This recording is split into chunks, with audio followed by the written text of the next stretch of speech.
All right, so this is where we left off. Just talking about exceptions, right? And I just kind of take a moment to talk about this. I've got two removes, but only one raises the exception. At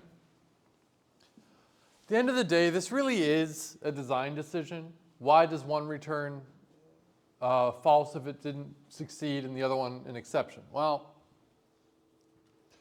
the general remove, sorry, not the general remove, the remove where you specify an element, it returns a Boolean, so that's like conforming to Java's typical collections library where remove returns a Boolean and add returns a Boolean indicating success or failure. So that's just kind of conforming to that. And the other one, remove first, on the other hand, returns something of type T. Imagine this is like a sorted bag, but we're using it like a priority queue or something, right? Well, we'll remove the thing at the beginning. Well, I want that thing back, not a Boolean. So that's why it's returning something of type T. And then if it fails, well, what do I return? I could return null, but it's possible that the thing at the beginning was null. Maybe that's meaningful to me. Null, I could kind of treat as a sentinel value, I guess. But I mean, we've got an alternative that just makes a little bit more sense in this context. It's the exception. So that's why we raise the exception. And why raise the exception? Well, if it's empty and I try to remove from it,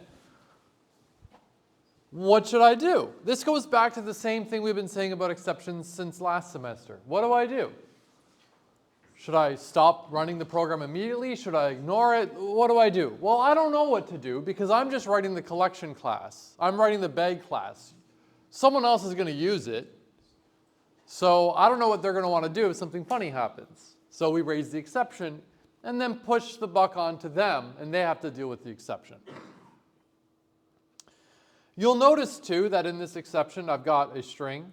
You can do this. You can give the exception some message. So that way when you get the message you can be a little bit more precise. Think about, for example, array index out of bounds. Raise your hand. Have you ever seen that exception? Of course you have, right? Well, array index out of bounds. Oh, I know something went wrong. But it actually tells you which index. Well, the message contains like what you were trying to access. You were trying to access index 17, but there's only 15 indices, right? So you can't do that. So a message could be handy there. Here, no such element exception. Why? What's going on? Oh, it's an empty bag. It's just for more precise. You can leave it blank. You don't need a message, but you can add a message. Yeah. So catching an exception. So if someone's using array sorted bag, what do I have? 2 years from now, and it's not possible to know what they should do to manage the exceptional situation. So they're going to catch the exception and do what they want to do. Oh, this is wrong. This should say remove first on an empty bag. Remove first. So what do we do? Well, maybe for our needs, it's 2 years from now I'm using this class, and if I try to remove from an empty bag, it doesn't matter. I'll just ignore it. So I could just ignore it. I could just call remove. If the exception is thrown, it'll crash the program. But that's fine, and just whatever. It doesn't really matter to me. I'm just going to ignore the fact that it throws an exception altogether. Because you remember last time I talked about that call stack a little bit? You have a function that calls, or a method that calls another method that calls another method that calls another method. And this one throws the exception, and the exception gets given to the calling method. And if it's not dealt with there, it gets returned to the calling method and all the way to main. And then if it gets to main and it's not dealt with, it throws it at you, the programmer. So that's why programs crash when you don't catch the exception, because the exception got thrown at you and it stops running. So that's maybe what we're going to do here. We're just going to let it crash. We're just going to ignore the fact that it throws an exception. Doesn't really matter. And this is honestly, you might say like, well, ooh, that seems like a bad idea, but not really necessarily, because I could say like, well, like think of like the array index out of bounds, right? That's happening because like you, the programmer, messed up, right? It's not a case of like, oh, you went to open a file and it doesn't exist or something. Maybe the file wasn't there. Like if I, the programmer, wrote a for loop that goes out of bounds, like something bad happened. Like that was my fault and it should crash.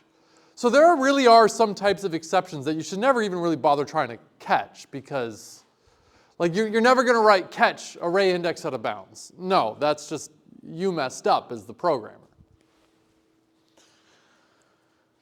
I'm sure there are cases where it would make sense to do so, but generally speaking.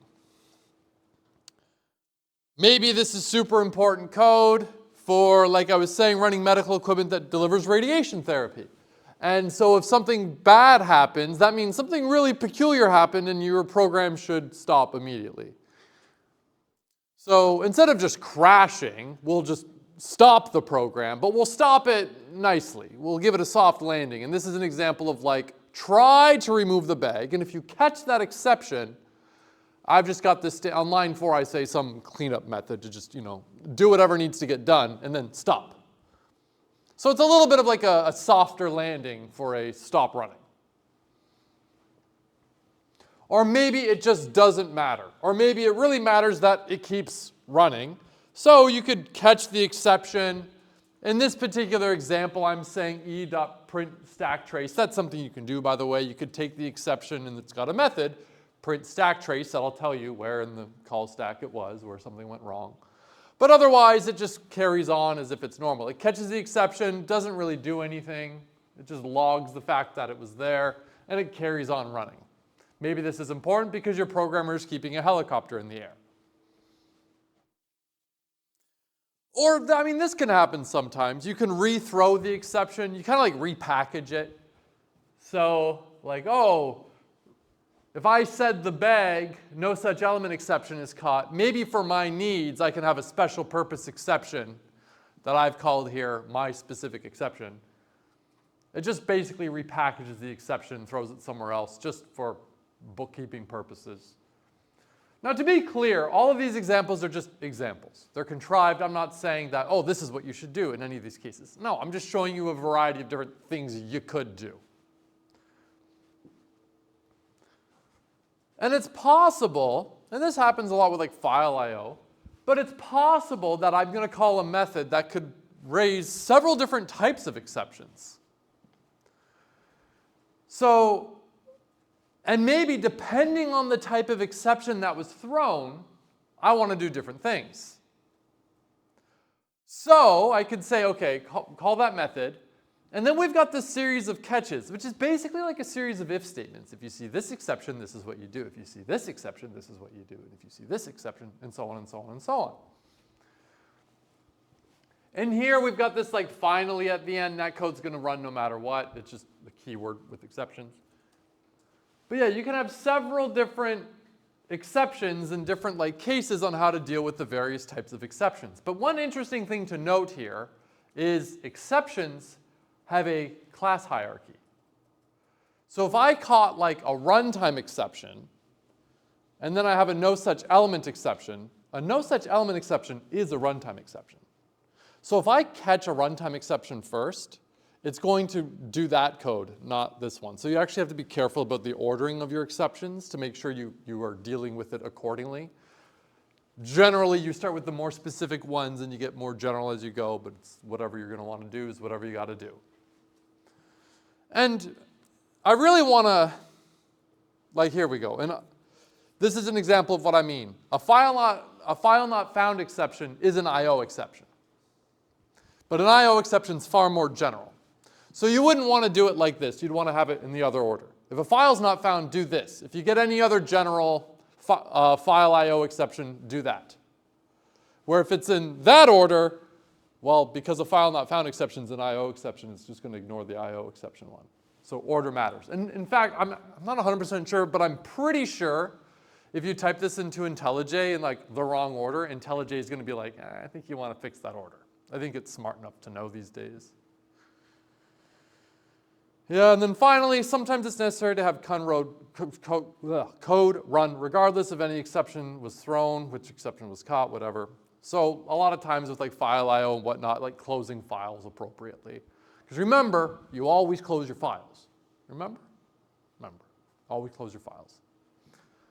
Now all of this is to say, like, I'm showing you this exception stuff so you're familiar with it. This is a common theme this semester. I'm showing you this stuff so you're familiar with it. Not because it's something that's like a core learning objective of 162. No. It's because if you're programming in Java or other similar languages, exceptions are a thing. Be aware of them. They're not going to come up all the time. They come up a lot, but they're not coming up all the time. So you know enough about them after seeing these lectures. You know enough about them that when you need to go and use them on your own, you've got enough context that you can figure it out. That's what I'm trying to get to you right now, is I'm giving you enough context that you can figure out all the nuance for your specific situation when you need it, not because I'm trying to make you memorize this and you now understand exceptions completely. No, that's outrageous. So just be aware that's what I'm going for. Any other questions about exceptions?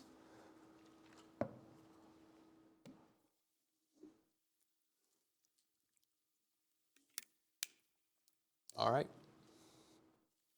Raise your hand if you've been reading through the textbook, like I say. One person? Do we have two?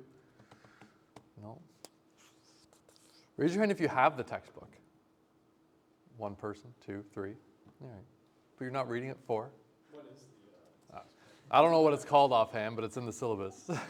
That's not me dismissing your question. I just don't remember. It's like, I don't know, what's it called? Like data structures in Java or something like that. Yeah, I can't remember. Here, let's check. Oops, what? What's going on?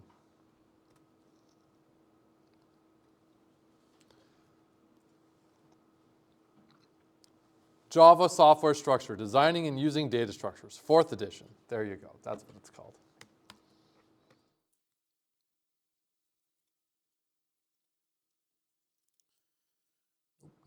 All right, cool.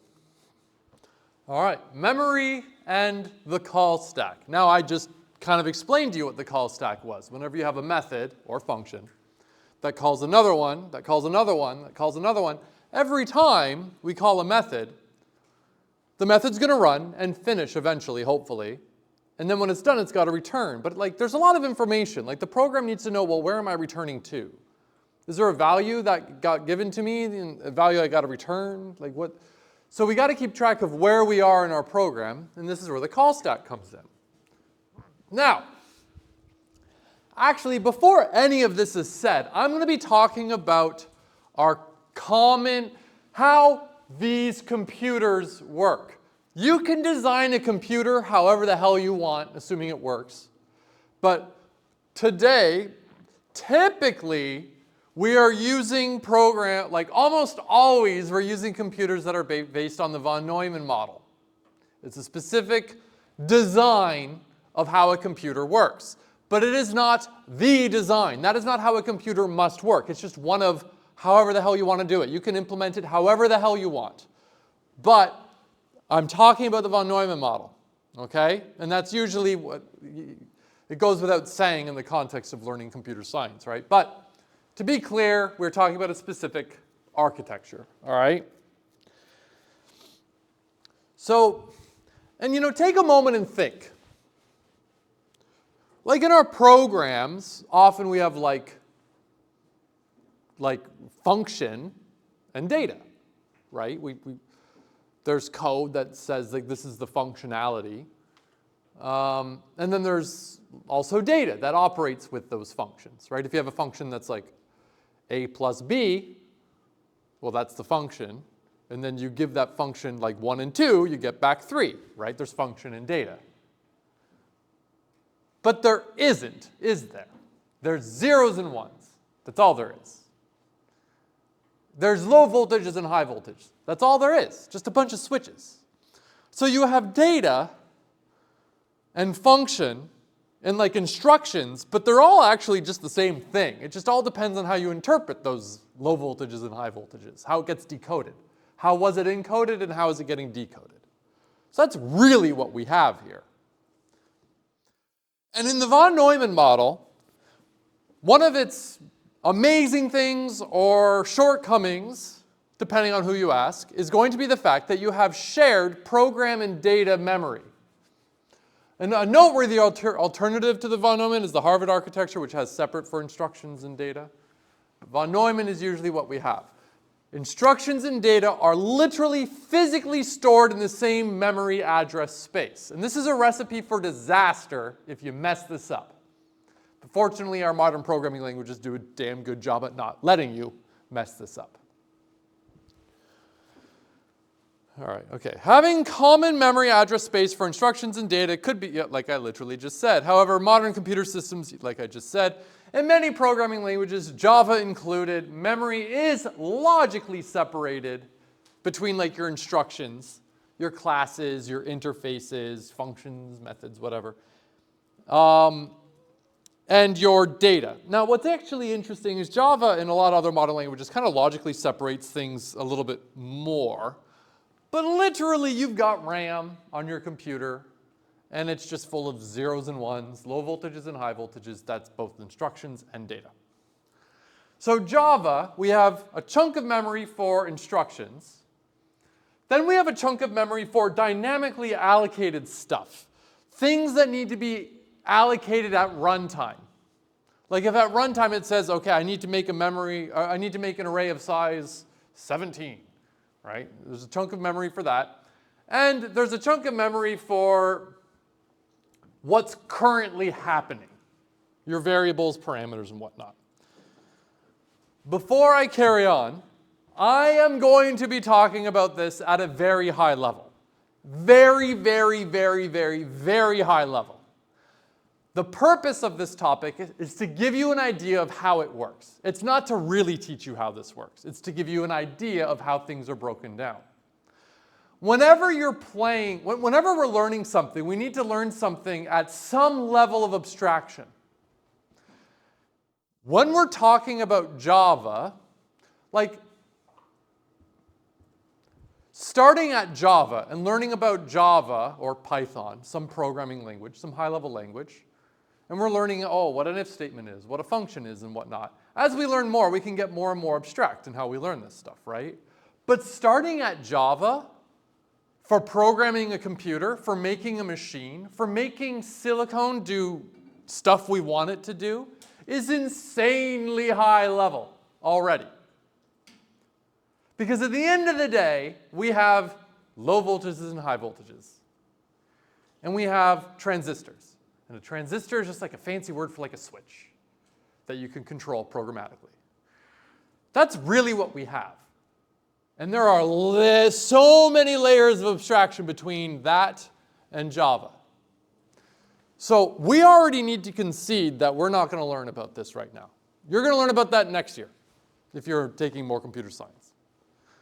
But I'm also going to talk about this at a high level in terms of Java, because there's Java and how Java works. And we're going to skip learning really about all the nuance of how Java's memory management works. Because in order to understand that, you really actually have to have a pretty damn good understanding of what's going on down there too.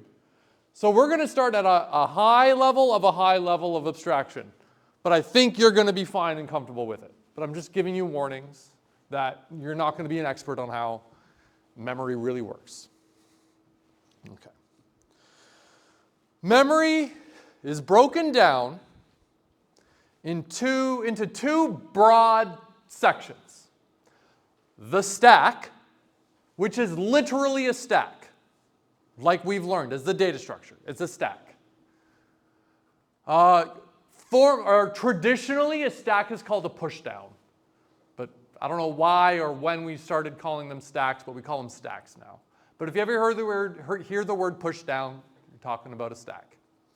So a stack, and the stack stores information about the current method running. What's currently happening. It actually stores information about all of the various methods that are currently suspended waiting on another method. But the top of the stack is what's currently happening. And it's going to have information like the local variables. If I've got a method that has a new variable is x equals argument A plus argument B. X needs to be stored somewhere. That value gets stored somewhere. It's in the top of that stack. The parameters and the return address, right? There's a memory address of where a certain function is, where it starts, right? So when a function gets run, it needs to know, okay, when I'm done running, the computer needs to go back to here. So that's another thing it remembers too. There's other stuff too, but in general, that's the idea. And then in addition to the stack, we have the heap, which can be broken down into two more sections, really, if we want to in Java. There's the static part of the heap. That's going to have like your program code. That's where like your class is stored.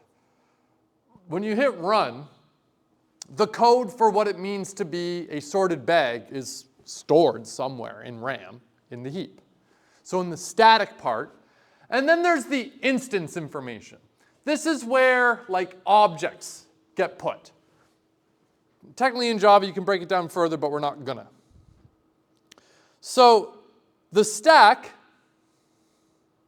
is this top box here. And then these next two are the heap, which is broken down into like, this is the static part. This is where like our program code exists.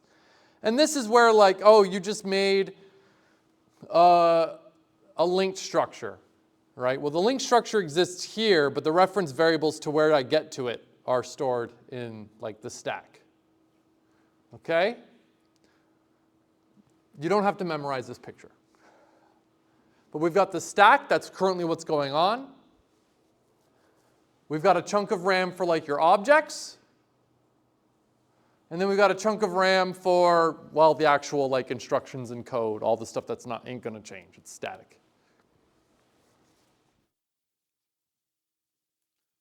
Questions so far?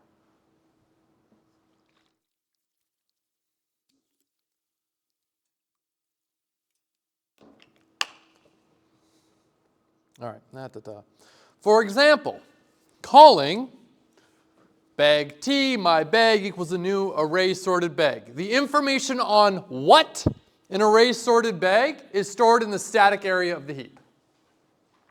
So Java goes and looks at that chunk of code, chunk of RAM that contains the definition of what an array sorted bag is, the class.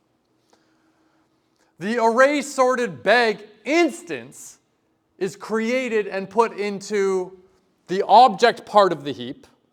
So the bag exists in there.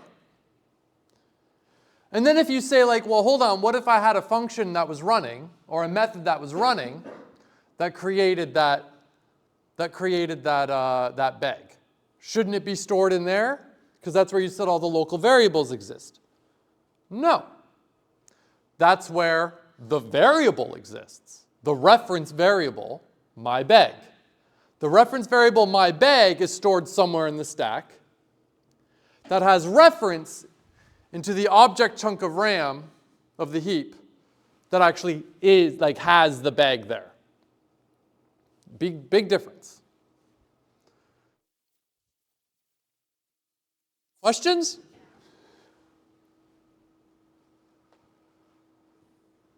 Okay, that just means I assume you all 100% agree and are, yes? So, these three parts. The code that defines when I've got a line of code that says, make a bag reference variable called my bag equals a new array sorted bag. Java has to go and be like, okay, I need to make an array sorted bag. How the hell do I do that? It goes to where it stores the definition of the class, which is going to be, at runtime, it's going to go, and it's going to be in the static part of the heap in RAM. So there's a chunk of RAM that just stores all of like what the instructions are. Okay? Then it actually needs to go and make the array sorted bag, as how it's defined in the class.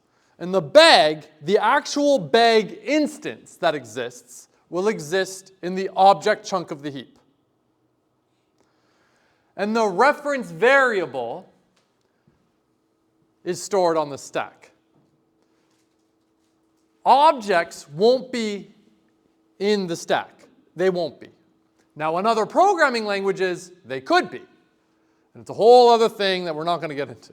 But FYI is neat trivia. People often be like, well, hold on, yeah, you just said like variables are stored in the stack. That's exactly what I said. But remember the difference between the reference variable and the actual thing it's referencing. Primitive types are a little different. If you have like the integer 5, okay, 5 can be here, fine. But as soon as you have an object, which most of the stuff is, it's going to be in the object chunk of the heap in RAM. Is that clearer? Yeah? Cool. So, the call stack, which I've already talked about a little bit. So yeah, the call stack is part of memory where the information about what's currently being run is stored, in addition to what is currently still technically being run, but it's kind of like waiting on another function call. Like if I have a function that needs to call another function and that function needs to finish to return a value here so I can keep going, it's kind of like suspended and waiting, right? Like I just said. And the call stack is a stack. Whenever we call a new function, we push the information about that function onto the stack. When that function's done, we pop it off the stack. It's a stack. I'm not being silly. No one's being silly. It's a stack.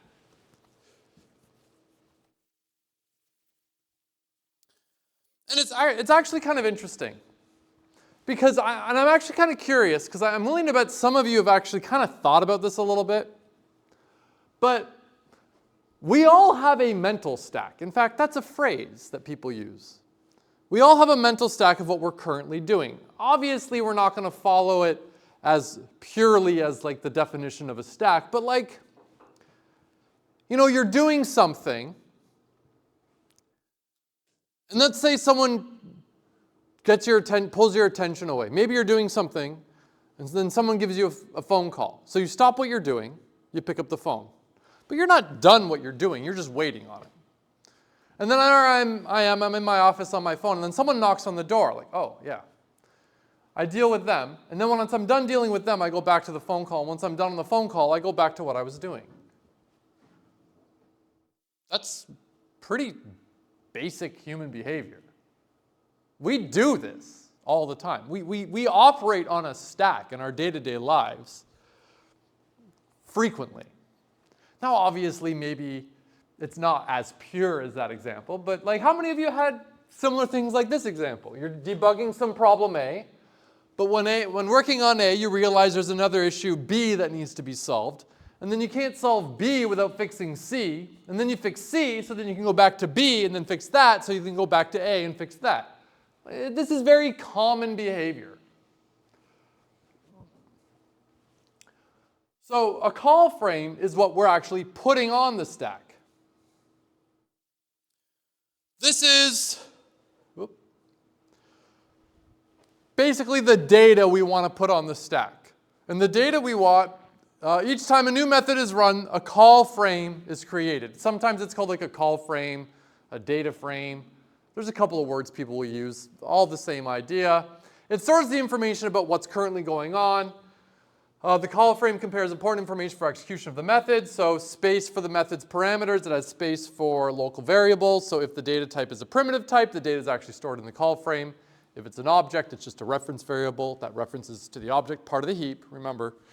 And memory address of where to return when the method finishes. All right? So there we go. You can kind of think of it as like imagine I'm on this, we'll go through this example again in a second, but imagine I call this, this method right here, function 2. So we go down to function 2, and eventually function 2 will finish. So function 2 needs to know, like when it finishes, the computer needs to know, like, we'll go back to line 8 of function 1. That's what I mean by, like, and that's generally what I mean by, like, where to return to.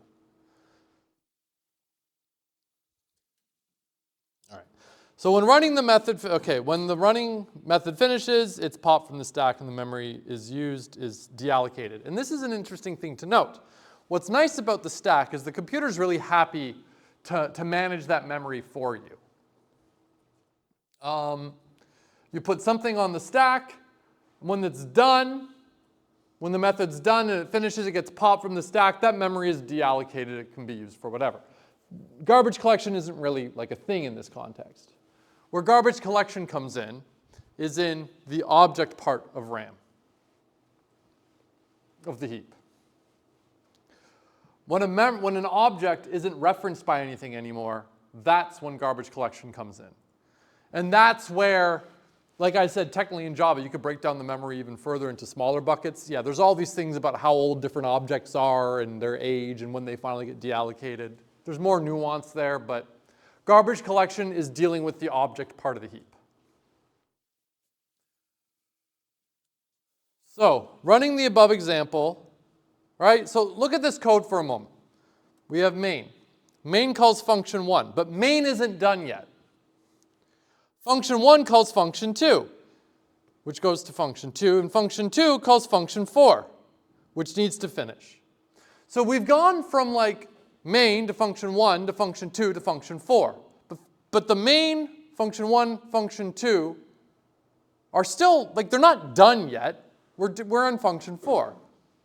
And when function 4 finishes, it returns to line 17, and then function 2 can finish, which means it returns to function 1, which then goes back to call function 3. Function 3 gets called, it finishes, it returns.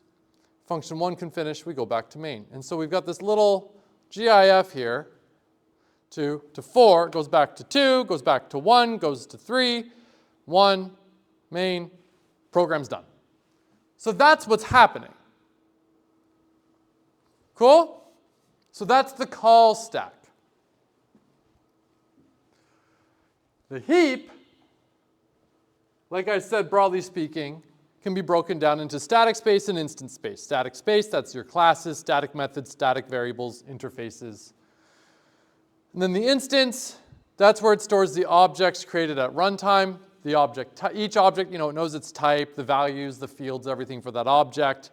And it includes the primitive types. So the objects, if an object has like, think of like the stack, and the stack that we wrote had a field 5, right? Sorry, 5.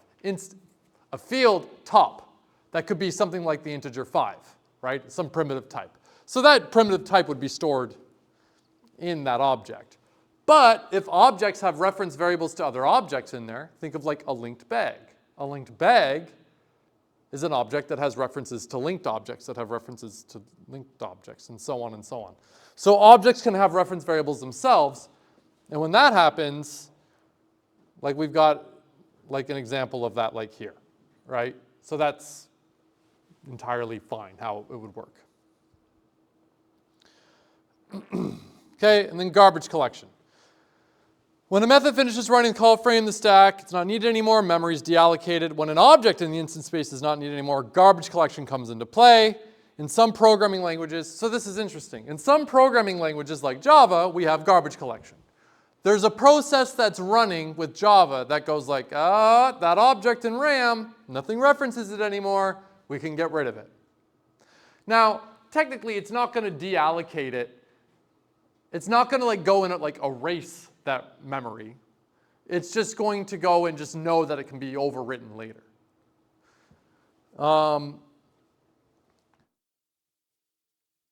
In other programming languages, no such process exists. So I'm thinking like C++. In C++, if you had an object that you created and you put it on the heap and you don't need it anymore, you need to deallocate that RAM. In fact, in like C++, there's constructors, like we have in Java. This is how you go and create this object. But in C++, we also have deconstructors.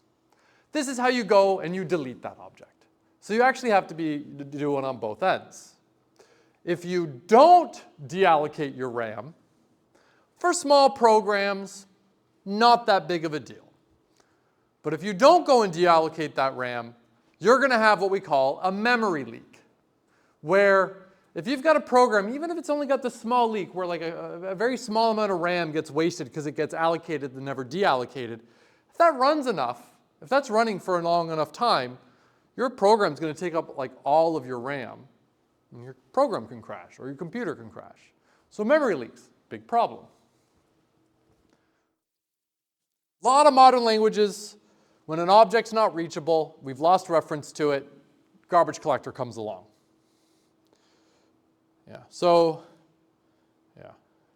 Though memory leaks still can happen in languages like Java, like failing to close files can happen. Now, if an object is not reachable, it can't be used. An object is not reachable when there's no accessible reference to it anymore. So look at this picture, for example. This is some link structure. Where the head reference variable is stored is irrelevant. Maybe it's stored in some other object. Maybe it's stored in some variable in the stack. Doesn't really matter. But we've got some reference to these series of nodes. Each node's next field is a reference to some object, right? And then finally the black box at the end, it's got a reference, I'm not showing it, but it's referencing null, doesn't really matter. But if I lost reference to head, what would happen? If I lose reference to head, I have no reference to the light baby blue box anymore. And if I don't have reference to it, it's going to get deallocated. And if that gets deallocated, I have no reference to the green one anymore, which means it gets deallocated, which means I have no reference to the teal one anymore, which means I have no reference to the black one anymore. So this would just like cascadingly deallocate everything.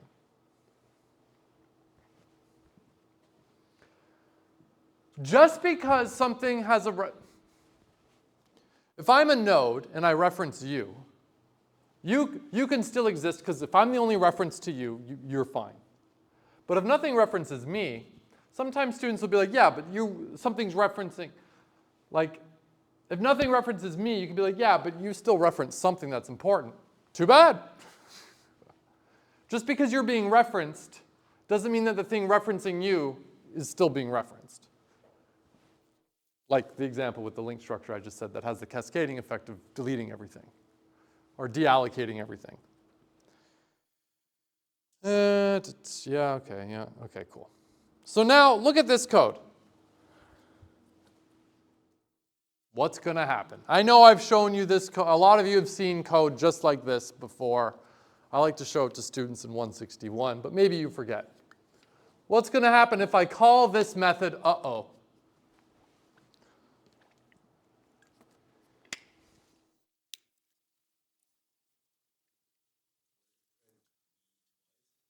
Why would it print we twice? But then it calls itself again. And then a third time and a fourth. Well, think about this for a second. Is this a GIF? No. So main calls uh-oh, which calls uh-oh, which calls uh-oh, which calls uh-oh, which calls uh-oh, uh-oh, uh-oh, uh-oh, and it'll go on forever. We got a problem. Because, I mean, look, we like to think of memory being like, well, we pretend it's infinitely long. It ain't, though. There is a finite amount of RAM for your computer.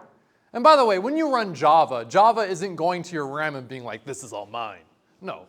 Java goes and says like, okay, I'm going to set this much RAM. Like, this is how much RAM I'll actually be allowed to use for this program. Or you can change that setting. That's a setting you can tweak with Java. But it really only allocates a small amount of RAM. So you don't really have a lot of RAM. And your stack isn't really going to be a huge chunk of it either. But if you start doing this, your stack's going to just get filled, and eventually it's going to fill up, and well, what the hell are you going to do? So you got to be careful. And it's kind of neat because, so this is what we call, I know I've talked about this before, but who here remembers what this is specifically called? A stack overflow. And that's where the name comes from, Stack Overflow. It's a stack overflow because the stack's overflowing. A lot of programming languages will have like a hard limit where they're like, okay, look, if the stack gets this big, you effed up, right? Now, technically speaking, you can get stack overflows from doing like nothing wrong, but like you just ran out. That is possible, but that's pretty extreme cases. And we will see some examples of those with some like fun little problems we can look at. But this is an example of a stack overflow issue. And what's kind of neat is this is also an example of what we call recursion. And recursion is a method of, or is a way to loop without loops. I can repeat the same code over and over again, but there's no loop there. There's no while loop. There's no for loop, right? But what's interesting is I can have an infinite while, like I can say while true, print we, and that program will always run. It's never going to stop. But if I call this, the program will crash. And it's because this style makes use of like the call stack, where like a while loop, while true, it's not. It's just kind of like iterating. There's no call stack needed. So I'm not adding anything more to the stack. Anything you do with a loop, you can do with recursion. Anything you can do with recursion, you can do with a loop. They're equivalent. Now, the difference in that, like that example I just said, well, yeah, but it might crash the program. That's a consequence of how your computers work. Not because like recursion is intrinsically limited. No, not at all. It's just a consequence of how these computers that we use are engineered. So it's just, and that's something I like to emphasize too, is try not to get so focused on computation. Try not to tie that too hard to the computers that we use, and try to think of it more generally as a mathematical concept. There are some programming languages where you can't have loops. There's no such thing as loops. They're against the rules. You can't do it. So how do you loop? It's recursion. So recursion and loops, that's the same thing. You could just go about doing it a different way.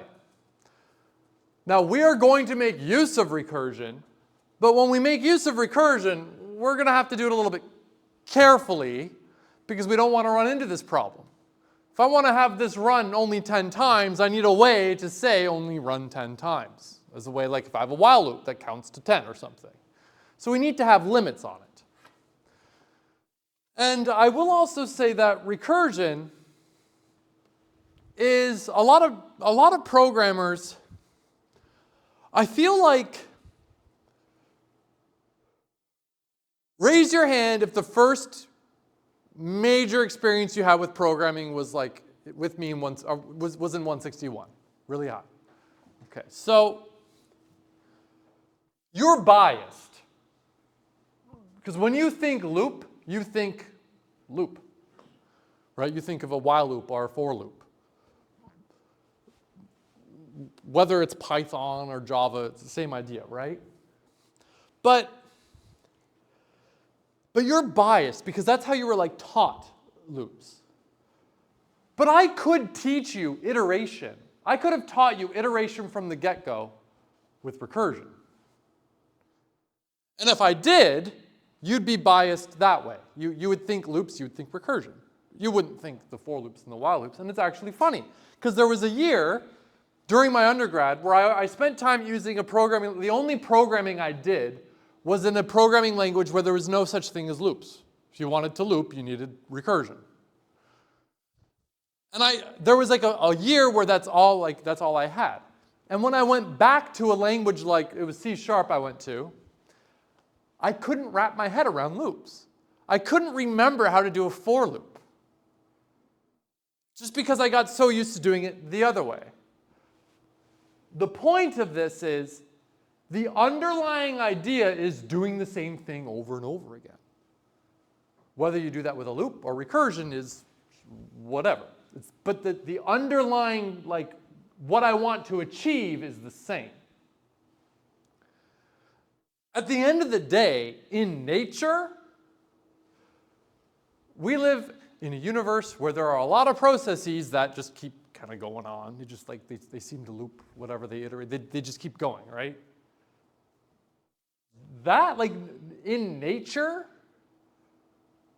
I've yet to see a for loop. Usually things that are like, they're recurrent. They're recursive. Recursion is actually a much more natural thing in our universe. So just have that in mind as we go into here. You're biased by learning loops first. So when we start talking about recursion, half of you are going to be like, I don't like it. Fine, but that's because you're biased. Try not to get too focused on that. And another thing I'm going to say too is raise your hand and be honest. Raise your hand if you've heard the phrase recursion before and you've heard from other like students or something, or what you've seen online is, oh, but it's hard. No, no, no, one person. Okay, you've been lied to. I think people, when they start to learn recursion, they're set up for failure.